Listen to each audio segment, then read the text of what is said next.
Hello, hello, my friends. Happy end of summer. Kind of crazy, I know. We are here on this final day of August, and I am running the last show of our summer series, which is about codependency, one of my faves, And today is about why codependency is controlling and how to heal it. Now, I want you to know, when I use the word controlling, I don't mean abusive control by any means or intentional control, but it is controlling. And I talk all about that. This show is actually inspired by someone that wrote in asking the question. He had kind of woken up around the fact that he was codependent and he was controlling in his relationship. And he says, oh my goodness, what do I do now? So this beautiful, beautiful human wrote in and was very vulnerable and asked some questions around it. And that is what the show is all about. So I go into how do you improve your relationship if you realize, wow, I've been the one that is codependent. And also I give you 5 steps on how to break the pattern of codependency. And here's the thing. It's all about realizing that we're codependent, but not blaming ourselves. It's not a bad thing. I remember when I realized this with myself, I thought, oh my goodness, is this horrible? Now that I realize I'm codependent and I've been showing up in this way, it's not. And I talked to you all about that too. This was such a good show. So I'm delighted to run it again for you. All right, you guys, we're going to jump right in and enjoy the show. And I will see you next week for a brand new episode of The Adult Chair. Hi, I'm Michelle Chalfant, psychotherapist, holistic life coach, and human just like you, learning to navigate life's challenges. With over 25 years experience, I teach people how to get healthy using the adult chair model. The adult chair model is where simple psychology meets grounded spirituality, and it teaches us how to become healthy adults. From anxiety and depression to codependency and relationship issues, you can use the adult chair for just about anything. Each week, I share practical tips, tools, and advice from myself and a wide range of experts on how to get unstuck, how to live authentically, and how to truly love yourself, all while sitting in your adult chair. Welcome to the Adult Chair Podcast.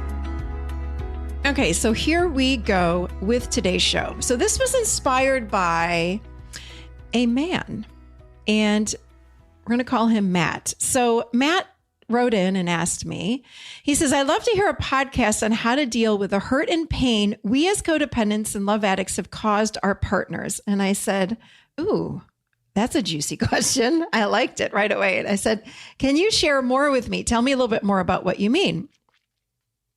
He said this, I have used cooking and housework as a way to hold my place in the relationship, but I saw it as being a good husband. Looking back through the lens of codependency and manipulation, my wife feels tricked. Where it felt like love and caring before, now it feels controlling. Love addiction and boundary issues have made her feel objectified and used. So while walking the road of personal recovery, I'm interested to know more about the work we do with our partners and our families. I loved this question. Absolutely loved it. And I want to start out by talking a little bit about how codependency is manipulative and controlling, because it is. It very much is. But I also want to add to that, we're controlling and being manipulative from an unconscious place. We're doing it from our adolescent chair, which is the seat of the ego. It's the seat of the unconscious mind, meaning we don't know what we're doing. We're doing it from a program that's been placed in us from probably childhood. So that we do things when we're codependent, we do things in order to make sure that people outside of us stay happy. Don't get upset with us. We want to keep other people in peace and calm. So we betray ourselves. We change who we are in order to make sure that other people outside of us are happy and peaceful. That's how it's manipulative and controlling. I change who I am so that others are okay. That was one of the first podcasts I think I did. I'm okay only if you're okay. So as codependents, I got to make sure everyone around me is okay. So with Matt, He was doing all the cooking. He was doing housework. He was doing all of these things. And he said, and it looked like he was being a good husband, but it was actually probably, and again, that was all that I got in his question, but he says it now feels controlling. So he was doing things from a codependent lens. He was doing things, I'm going to make a guess, to keep his wife happy, to keep his wife staying in love with him. But again, we do this from an unconscious perspective. We're doing it almost like we're asleep, is another way of saying that, but it's unconscious. But here's the part that got me so excited. The way that we improve our relationships with friends and family, if we're the codependent ones, is we have to realize that we're being codependent and manipulative with them. So for Matt, I read that second part of his message to me. I was so proud of this guy. And I was like, oh my gosh, he woke up to it. He's having realizations that this is how he's been showing up. So imagine if someone that you know was drinking every single day and then they realize, oh my God, I'm an alcoholic. I didn't even know. I had no idea. Yeah, I realize it. It's like we don't know until we wake up to things. It's the same thing. In fact, I look at codependency like an addiction. It's an addiction to make sure that other people around me are happy, that are okay. Just make it really simple. You know, I like simple. I got to make sure that everyone around me is okay. I'm addicted to it. I betray myself. I lose touch with myself, with my inner guidance, because I'm living so in my unconscious state, in my ego. I'm letting my ego run the show in order to make sure that that person doesn't leave me, in order to make sure that that person stays in love with me. And I don't even know what I want. I don't know what emotions I'm feeling. I don't know what I need. So I heard Matt say that he's talking about what he did. And I was like, oh my gosh, I'm so proud of you. He was not showing up. There's a big, huge difference, you guys. If you show up consciously and you're controlling and you're manipulating somebody, if you're consciously doing that, it's like you're plotting it out. Like, I'm going to do all the cooking in order to make sure my wife loves me. That's not what he was doing. He was in a sleep state. He was in a fog, just showing up and doing things from an old program. When you wake up to that program, it shatters the program, and then you can start acting differently. But what happened was, it sounds like to me, again, I didn't speak with him about this, so I'm going to make this up, that he finally figured out, oh my gosh, I've been doing this from a codependent place, from a love addicted place. And he realizes that there was controlling going on and all of this kind of thing. And now his wife feels tricked. But if I had them both in front of me, I would say, but wait, he didn't even know what he was doing before. It's like being mad at someone that was sleepwalking. They don't know that they're sleepwalking. They're sleepwalking. My son, here's a side note. My older son, when he was really little, used to sleepwalk and he'd pee. I remember one day he's peed in a cooler that was in my kitchen. And I was like, what the heck is he doing? He didn't know. So it's like getting mad at someone that's sleepwalking through life. There's no reason for it. So if I'm someone, today's podcast is dedicated to Matt and all the people that are waking up to the fact that they are living with codependency and they're realizing, holy crap, I manipulate people and I control people. I sure did. You can't see me. I'm holding my hand up. I did it, but I didn't know. I didn't know I was doing that to my kids. I didn't know I was doing that to my husband and my friends and my family. I didn't know. But the moment I woke up to codependency, I was like, uh-oh. I started to become more aware of what I was doing and why I was doing it and when I was doing it and how I was doing things. That's called living in your adult chair. When you wake up, you get conscious, you become aware, and you take ownership. Okay, so I've got for you today, let me count 5 things we're going to talk about. If we are codependent, now what? Like, what do we do now? How do we start to show up differently in life? How do we change our relationships? How do we get conscious? What do we do next? So if you're sitting in Matt's shoes and you're having this realization like, wow, okay, this is what you do. And again, if you're realizing that you're codependent, I am going to sit here, hear me clapping. I'm giving you a round of applause because you realize this is how you've been showing up in life. Okay. And if you know me at all, I don't blame anybody and I don't judge anybody because we are all going through life. We're doing the best we can in every single moment. Even you, Matt, even you. Okay. So the number one thing we want to do, if you have this, I'm not saying that you have this, but if you have this and you realize, oh God, I'm codependent, let go of the shame, blame, and self-judgment around it. It's so unnecessary because you have to remember you were sitting in the adolescent chair, the seat of the unconscious mind, and it's also the seat of the survivor. So you were surviving. It's like getting upset with yourself because you were a control freak and you didn't even know. And then you go, oh my gosh, I've been such a control freak. I had no idea. But yet you're blaming yourself for the last 20 years that you were a control freak. Let me ask you a question. If you're stuck in blame and shame about your past, how's that working? I'm being dead serious. And I say this to my clients. How is that working for you? Does it help you even a little bit? How? There's absolutely nothing good about hanging on to that and dragging it around with you. You know my analogy of the dragging around the cement suitcase. It's pretty heavy to drag around a cement suitcase, right? That's the shame and blame and judgment that you drag around behind you. By the way, you drag around behind you. No one's forcing you. Drop the handle of the suitcase. Let it go. It does nothing for you. Once you've had the awareness, wow, I'm living with codependency. Wow, I'm showing up in relationships kind of in an unhealthy way. Okay, now what? What's the next thing you're going to do? Here's what you're going to do. Number 2, own it. Own it. Instead of sitting in shame or blame and judgment, own it. And you say, yeah, holy crap, I've been doing this. Who knew? Now I know. Now I know. Wow, I've been really controlling with people because I realized I was trying to keep everybody happy around me. No wonder I'm so exhausted. No wonder.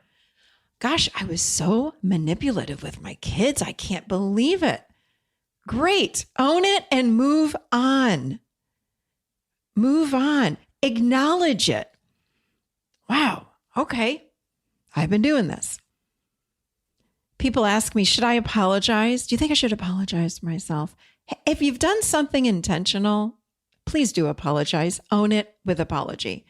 But it's like, oh my gosh, I didn't even know. No, you could say something like this, like, gosh, if I've hurt you in any way, I am so sorry, but I honestly didn't know. But I know now, and I'm going to make better choices for myself moving forward. That's what a healthy adult would do. That's what you do from your adult chair.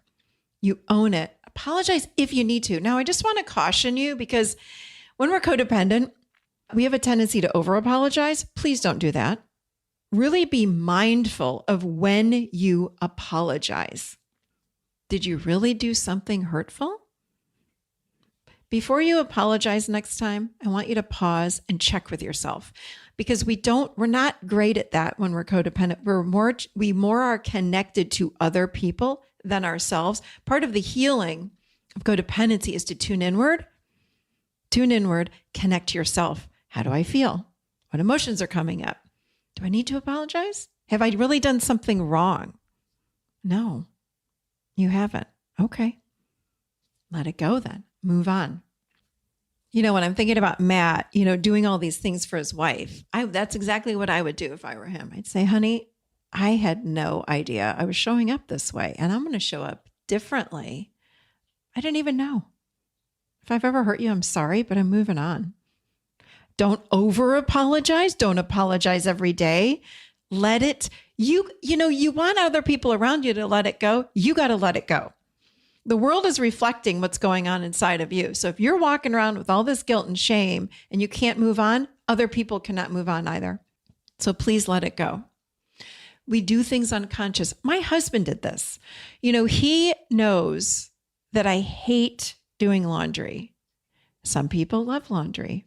Most people don't.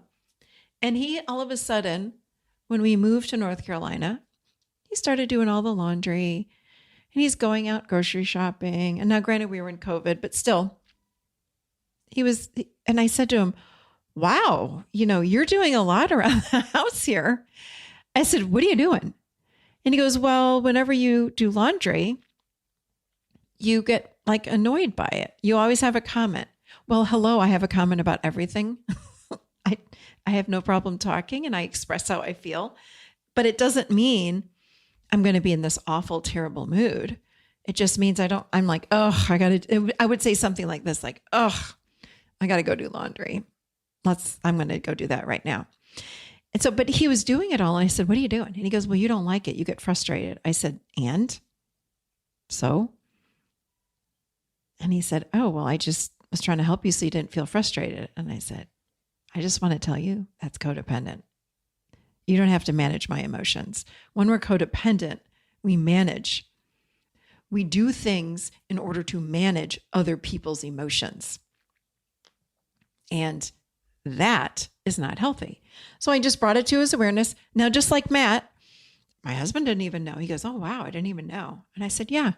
So if you want to keep doing laundry, that's fine, but don't do it because you're trying to manage my emotions. Just do it because you don't really care about it. And he goes, well, I really don't care about doing laundry. I said, well, then you, my friend, can have at it because I can't stand it. But so there it is. So he didn't even know what he was doing. He was trying to manage my emotions. I said, do not do that. And it was over. Moving on. Number 3, it's really important when we are working our way out of codependency to find what I call a touchstone for truth. That's a person. Who is your fact checker for you? Who's your touchstone for truth? Because when we are living with codependency, we don't live with truth or a solid reality oftentimes. We're lost in our program that says, but I have to make so-and-so happy. I have to make you happy. I got to make sure that you're going to stay with me and you love me. So we act from a place of controlling or manipulation instead of, I don't feel like doing your laundry. I'm not going to do it. And I don't really care that you're going to say that you're frustrated about it and you're annoyed by it. So we need someone that can fact check us. So for me, when I was going through my healing with codependency, and now for some people, they love codependency groups. If that's you, go for it. I don't really care how you do this, but find somebody. I had a therapist, I had a friend, and I had a friend that was also a therapist. So I would call them or text them and say, hey, I just did this with my kids. Is that codependent or caring? That was my question I would ask people because our reality is a little distorted and I couldn't tell. I lived half of my life as a codependent, probably 2/3 of my life. So it's like, that's my reality. And I think everything is caring. And then I realized, oh crap, some things are caring I'm doing and some things are wildly codependent. So I invited my friends to please, in a very loving way, check me. So I had some touchstones around me, people that could provide me with truth and a new reality. I would even ask my kids, I explained to my kids, probably when they were in middle school and high school, I was like, hey, this is what codependency is. And I said, I need you to tell me if I'm being codependent or caring. Now, sometimes they would actually, I'm going to say, manipulate me when I would say, I was going to put gas in your car. They'd say, oh, that's so caring, Mom. I'm like, that's codependent. Stop it. So we would have fun with it. But you need to find somebody that's a touchstone for truth and find, even if it's one person, you don't need tons, but if you can find 1 or 2 people, there you go. And by the way, our adult chair coaches are phenomenal with this. They would be able to help you with your reality. Okay, number 4, remember that self-care is not selfish. That's a hard one for codependents. We really do feel like, oh my gosh, I feel selfish if I put myself first. No, it's not. And it's a hard one. This is why, again, a coach would be so helpful for you if you're having a really hard time with this, because again, that's that reality. Like, well, wait a minute, but if I take a break in the middle of the day, then what if my kids need me? It's like, and what if they do? Go take a bath. Go read your book. You have to recharge yourself. That's why so many codependents are exhausted. I was so exhausted because our energy is going out to other all day, every single day. We're worried about other, want to make sure other outside of us is happy. So what we want to do instead is bring it on home, back to self, check in with yourself first, and then go to other. But you've got to stay connected to yourself. You have to stay connected to yourself. And we don't do that well. So really practice self-care. Do you want to go sit outside for a few minutes? Do you want to go have lunch? Do you want to go get your nails done? Do you want to take a bath? What do you want to do that feels good for you? And when I work with codependents, I'll tell you what, a lot of them look at me like I have four heads when I ask them that question. They're like, well, what do you mean? What do I want to do? Yeah, get to know your needs. Oh, I don't have needs. I love when people say that to me. I'm like, we're going to start learning your needs right now. Everybody has needs. And that's another time when we can do inner child work. That's where the center, that's where the source of our needs comes from, is that little beautiful inner child that we all have. However, we get disconnected from that part of us when we're codependent. The inner child, remember, is also responsible for our emotions. So doing inner child work is really phenomenal when we are learning about self-care. And by the way, the other thing that the inner child does is they have fun. This is where fun comes from. A thing that codependents aren't great at either. Like, we're not quite sure because we're so focused on making sure our partner, our children, our friends, our family, are they all having fun? And then by the time it could be time for us to have fun, we're so tired, we just want to take a nap. So inner child work, or just get in touch with, start really learning how to drop deep inside of yourself and learning, what do I need? Ask yourself that question every day. And then, of course, what do I feel? I don't know, is the thing that most people say to me in the beginning. But the more you practice, the better you get at this. So start pausing in the middle of the day and just check in. You guys, it takes like a minute. Ask yourself, what do you feel? Which means what emotions are coming up inside of you. Just do a feeling check. And then, gosh, do I need something right now? What do I need? It takes a minute. If you don't have a minute, that's a problem. All right, number 5, here's the last one. Boundaries. Boundaries. So when we're healing from codependency and we've got the family members, guess what? They may not like this in the beginning. People were like, what do you mean you can't? They'd say that to me. I'm like, yeah, I am not able to do that for you right now. What? You always do that for me. Well, not anymore. That's hard. But boundaries for people that are codependent, it's like a foreign language in the beginning. Like, you want me to what? I don't know how to speak that language called boundaries. Because we as codependents, we have open boundaries. Either there are no boundaries or there are big holes in our boundaries. So when we put others first and we allow others to walk on us, it's just how we were raised. It's just part of that program, but it doesn't mean we can't change starting today. So the more you know what's going on with your needs and what feelings you're feeling on the inside, your emotional state, then guess what? You're going to start to also notice, ooh, that doesn't feel good when so-and-so said that to me, when so-and-so treated me like that. Ooh, I don't like that. That didn't feel very good.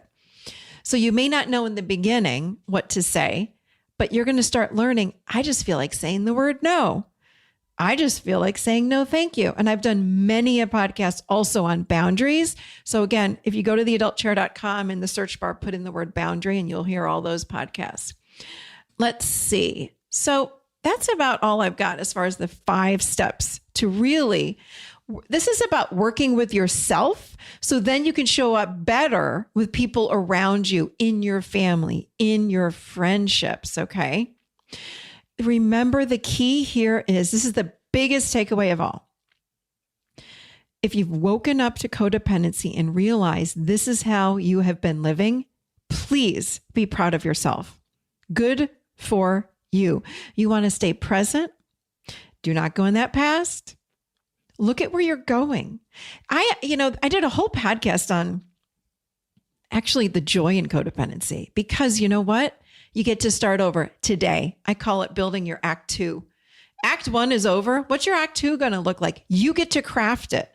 Get in your adult chair, get conscious, and craft the second part of your life. And that includes healing this codependency. And that's going to mean you show up healthier. And guess what? your relationships start improving. And I say that to Matt as well. Show up consciously. Start speaking up for yourself. Feel those emotions. Get in touch with your true needs. Own your reality.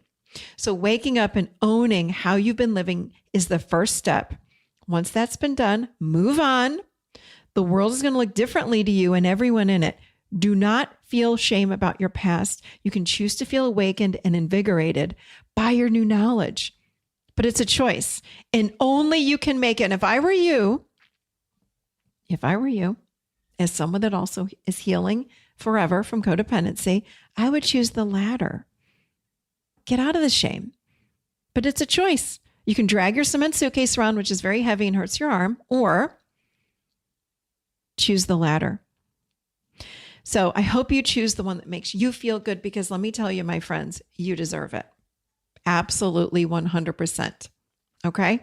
All right. I love every single one of you. Thank you for listening. Please continue to share the show. I so appreciate all of you for doing that. All right, everybody. Have a beautiful week, and I'll see you next week right here in the adult chair.